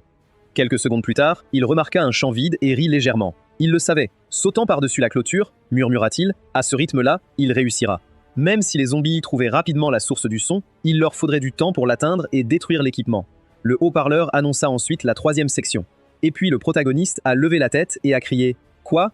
Ils ont déjà atteint le diffuseur ?» Il a estimé la distance. C'était la limite du bâtiment scolaire. Condamné. Ils vont donc bientôt déménager ici. Serrant les poings, il se précipita en avant, mais la vague grandissait déjà derrière lui. Une foule de zombies convergeait rapidement derrière lui, remplissant le terrain de plus en plus vite. Il a continué à se précipiter vers son objectif, mais l'instant d'après, l'un des zombies l'a rattrapé et l'a frappé violemment sur le côté. Il perdit l'équilibre et s'effondra au sol. Plusieurs autres créatures se précipitèrent immédiatement vers lui, tendant les mains noueuses. Il serra les dents, regardant le danger qui approchait, et d'un coup sec de sa pelle, part à l'attaque des adversaires les plus proches. En reculant, il commença à riposter furieusement, donnant des coups de pied et coupant avec la lame de la pelle, se libérant au moins un peu d'espace. Tendant la main vers les portes brillantes, il jura silencieusement. Condamné. Il était si proche. Mais à ce moment précis, alors qu'il ne restait plus qu'un instant avant le but, à la place de sa main, une patte griffue de zombie est apparue devant la porte. Pendant ce temps, dans le laboratoire, Ezuka regardait toujours le tube à essai en marmonnant dans sa barbe. Elle avait encore tellement de choses à voir avec cet échantillon. Où diable était-il passé? Elle fronça les sourcils, répétant ce qu'il avait dit plus tôt. Il avait affirmé que quiconque ingérerait le virus se transformerait en zombie. Droite, le corps qu'ils avaient vu hier ressemblait exactement à ça. Si quelqu'un avait ingéré volontairement le virus, à ce moment-là, l'air dans la pièce semblait s'épaissir, l'atmosphère changeant radicalement. Etsuoka leva soudain les yeux et remarqua la silhouette d'une fille zombie dans le coin. Ses yeux s'écarquillèrent d'étonnement. Qui était-elle? Il y a quelques secondes, la fille zombie avait attaqué le monstre qui avançait à une vitesse fulgurante et l'avait jeté sur une pile d'adversaires déjà vaincus. Le protagoniste, toujours hébété, la regardait. Pourquoi l'avait-elle sauvée? Elle se contenta de lui rendre son regard en silence. Il éleva la voix. Que faisait-elle ici? La fille zombie se tourna vers lui et commença lentement à s'approcher. Il recula et cria « Reste en retrait !» À ce moment-là, des vignes épineuses surgirent du sol et s'enroulèrent étroitement autour de sa jambe, l'empêchant de battre en retraite. La fille zombie leva légèrement le menton comme pour étudier son visage. Il a crié « Qu'est-ce qu'elle essaye de faire ?» Mais la seconde suivante, elle éclata d'un rire maniaque. Puis tout changea soudainement. Le protagoniste a aboyé bruyamment. Que compte-t-elle faire? Etsuoka, qui venait de lui tendre la main, se figea avec un air surpris. Il l'attrapa brusquement par la gorge, lui balança le bras et, d'un seul mouvement, la jeta au sol, la surplombant. Elle cligna des yeux comme si elle venait juste de se réveiller et demanda doucement « Shinya, est-il réveillé ?» Il jeta un coup d'œil autour de la pièce et coassa, déplacé. Est-il de retour au labo? À ce moment, Ezuoka le repoussa brusquement de la poitrine. Il s'effondra sur le sol et elle se précipita sur le côté, essayant d'attraper le tube à essai qui lui échappait des mains. Ses doigts se refermèrent autour du verre et elle poussa un soupir de soulagement. C'est bien qu'il ne soit pas cassé. Le protagoniste s'est frotté l'arrière de la tête et a marmonné « Fou ». Puis il s'est levé, lui a tendu la main et a dit plus calmement « Est-ce qu'elle va bien ?» Il s'en excuse. Peut-elle me dire ce qui s'est passé hier soir? Etsuoka soupira, lui prit la main et se releva avec son aide. Puis elle a dit « Il est venu ici, mais au début, elle n'a même pas réalisé que c'était lui. Il ressemblait à une femme. » Puis il a soudainement perdu connaissance. Elle accourut et réalisa alors que c'était lui. Il était couvert de blessures dans un état épouvantable. Elle l'a simplement examiné et soigné les blessures. C'est tout. Xenia s'assit sur la chaise en face d'elle, croisa les bras sur sa poitrine et demanda à nouveau « Ressemblait-il à une femme ?» Elle hocha la tête juste un instant. Mais hier, il a plu toute la journée et elle faisait des recherches sans arrêt. Elle devait juste être fatiguée et avoir gâché quelque chose. Il baissa les yeux sur sa paume et pensa « Non, ce n'était pas de la fatigue ou une erreur. Cette vision n'était pas un rêve. » Quelqu'un s'était emparé de son corps et l'avait amené ici. Mais pourquoi? Etsuoka sembla lire dans ses pensées et lui tendit un dossier contenant les résultats du test. Elle a dit « Écoute. Un virus zombie a été détecté dans son organisme, mais le plus étrange, c'est que son corps ne l'a pas rejeté. Au contraire, cela semblait en dépendre. Ensuite, elle a extrait le virus et a essayé de le combiner avec ce qui était contenu dans le cristal. Et quelque chose d'incroyable s'est produit. Ils ont parfaitement fusionné, alors elle lui a réinjecté le mélange. Après cela, ses blessures ont commencé à guérir rapidement. Cependant, ce faisant, tout le virus qu'il contenait a été épuisé. Shinya se figea, digérant ce qu'il entendait. Puis il a demandé « Quoi ?» Et puis ça a cliqué dans sa tête. Il a finalement tout compris, Marmaude. Sa capacité à guérir était directement liée à ce virus. Et hier, dans cette maison, sa conscience s'était brouillée. Il a perdu le contrôle et quelqu'un d'autre contrôlait son corps. Puis Ezuoka croisa les bras et déclara fermement « C'était maintenant à son tour de répondre à ces questions. Était-il un humain ou un zombie? Et où a-t-il trouvé des cristaux qui ne devraient même pas exister dans ce monde ?» Le protagoniste pencha légèrement la tête et demanda « Croit-elle à un saut dans le temps ?» Ses yeux s'écarquillèrent de surprise. « Quoi ?» demandait-elle sérieusement. Il maintint calmement son regard et ajouta qu'il avait voyagé ici depuis le futur, 5 ans plus tard. Dans 5 ans, l'apocalypse va commencer. Les zombies vont commencer à apparaître partout dans le monde et il reste maintenant exactement 1 mois avant que cela ne commence. Etsuka pâlit. Donc il veut dire que ces créatures qu'ils ont vues hier seront partout dans 1 mois? Il a répondu « C'est vrai. Des domaines spéciaux commenceront à apparaître partout dans le monde, des zones regorgeant de zombies. » Il savait que c'était difficile à croire, mais il voulait lui montrer quelque chose. Il regarda autour de lui. Où étaient ses vêtements? Elle a pointé du doigt. Il traînait là-bas. Xenia se dirigea vers ses affaires, réfléchissant au chemin. Il vaudrait mieux ne pas mentionner l'inventaire pour l'instant. Il ne voulait pas répéter les erreurs de sa vie passée. C'était dangereux de jouer avec une âme aussi pure que la sienne. Si elle devenait une ennemie, ce serait la fin pour lui. S'approchant des objets, il ouvrit discrètement l'inventaire et rit intérieurement. Incroyable. Pour qu'il puisse accomplir une mission spéciale grâce aux zombies, Puis il plaça les cristaux sur la table devant Etsuoka. Elle les regarda puis s'exclama avec enthousiasme « Waouh !» Le protagoniste croisa les bras et expliqua calmement que ce sont des choses qu'il a collectées dans un domaine spécial. Il peut y entrer pour certaines raisons. Au fait, elle a dit qu'elle avait besoin de lui pour quelque chose. Droite, Etsuoka lui tendit immédiatement un tube à essai et lui dit de le regarder. Jusqu'à présent, le niveau de fréquence le plus élevé qu'ils avaient réussi à atteindre était de 60%, mais hier, elle l'avait porté à 70%. Shinya a pris le tube à essai, l'a regardé attentivement et a pensé, rouge, à une potion puissante, atteignant 70% en une seule journée. Franchement, il a été impressionné. C'était vraiment un génie. Etsuoka se pencha vers le microscope et marmonna. Ce cristal est un peu différent de ceux qu'il avait donnés auparavant, et celui-là aussi. Elle leva les yeux. Alors que va-t-il lui arriver dans 5 ans? Il est venu jusqu'ici juste pour la rencontrer? Était-il camarade dans une vie antérieure? Il serra le tube à essai entre ses doigts et répondit doucement. À l'avenir, elle est déjà morte. Malheureusement, ils n'ont jamais vraiment communiqué. Elle a demandé. Alors comment le sait-il? Il a répondu. Il a entendu des rumeurs à son sujet. Une pharmacienne de génie. Et non, elle n'a pas été tuée par des zombies. Elle s'est utilisée comme expérience. Etsuoka se figea puis acquiesça lentement. Il était clair que même à l'avenir, elle continuerait à se battre jusqu'au bout. Puis il dit doucement « Etsuoka, ne t'inquiète pas, il ne laissera rien lui arriver. » Elle le regarda pendant un long moment, puis dit calmement qu'elle avait déjà à moitié douté de son histoire auparavant, mais en s'utilisant comme sujet de test. Oui, cela ressemblait exactement à ce qu'elle ferait. Bien. À partir de maintenant, elle le soutiendrait de toutes les manières possibles, mais elle devait d'abord terminer les tâches restantes. Shinya haussa un sourcil de confusion, mais avant qu'il puisse demander quoi que ce soit, la porte s'ouvrit et Toshiki entra dans le laboratoire en traînant une énorme boîte. Il soupira lourdement et essuya la sueur de son front en grommelant. Il n'avait pas réalisé que l'or était si lourd. Peut-être devrions-nous nous reposer un peu et repartir ensuite. À côté de lui, Ipei s'éventait le visage avec sa main et grommelait. Il fait tellement chaud. Tous deux se figèrent en remarquant Etsuka qui se dressait littéralement au-dessus de Shinya qui était assis sur une chaise. La bouche d'Ipei s'ouvrit d'étonnement et Toshiki s'écria précipitamment « Désolé, c'est une erreur ». Il attrapa immédiatement la main d'Ipei et ils reculèrent rapidement vers la sortie. Après quelques instants, Toshiki regarda le protagoniste et lui dit « Désolé ». Il ne voulait pas vous déranger. Il a répondu que c'était un malentendu. Alors, qu'en est-il de l'or? Toshiki baissa les yeux sur la boîte. Ils ont acheté tout l'or disponible par des moyens conventionnels. Il ne restait plus rien sur le marché, mais il leur restait encore des objets qu'ils n'avaient pas encore rendus. Puis, Shinya lui tendit une fiole rouge et dit calmement « Je comprends. Maintenant, il doit boire ça. » Etsuoka cria vivement « Hé, attendez !» Toshiki regarda la fiole avec surprise. « Qu'est-ce que c'est ?» répéta fermement le protagoniste. Il lui suffisait de le boire et il comprendrait tout lui-même. Il devait lui faire confiance. Toshiki se figea un instant, puis hocha brièvement la tête. D'accord. Il avala le contenu du flacon d'un seul coup, puis le jeta de côté. Le verre se brisa avec un bruit sourd. À ce moment précis, une énergie puissante semblait jaillir de son corps. Ses veines étaient bombées, visibles sous sa peau. Ses muscles étaient comme de l'acier. Etsuoka cria d'alarme. On aurait dit qu'il souffrait. Elle se jeta sur Toshiki, mais Shinya lui bloqua le chemin avec un bras tendu et dit « Tout va bien, ne le dérangez pas », nota-t-il silencieusement. La pureté était toujours à 70%. Ce n'était pas quelque chose qu'une personne normale devrait prendre directement. Mais Toshiki avait une carrure athlétique. Il pourrait probablement le gérer. Comme c'était sa première fois, il lui a fallu un temps d'adaptation. Après plusieurs longues secondes, Shinya a demandé calmement « Eh bien, comment se sent-il » Toshiki respirait lourdement, sa poitrine se soulevait, mais ses yeux brillaient d'excitation. Il leva les yeux et expira. Il se sentait mieux. C'était comme si la force parcourait tout son corps. Pour prouver son point de vue, il a immédiatement ramassé 2 lourds cartons qu'il avait à peine pu déplacer auparavant et a souri. Incroyable. L'or semblait désormais presque en apesanteur. Ipei se figea, la bouche ouverte. Certainement pas. Toshiki fronça les sourcils et ajouta « Oh, oui. Encore une chose. La majeure partie de l'or qu'ils avaient extrait cette fois-ci provenait du groupe de Nozomi.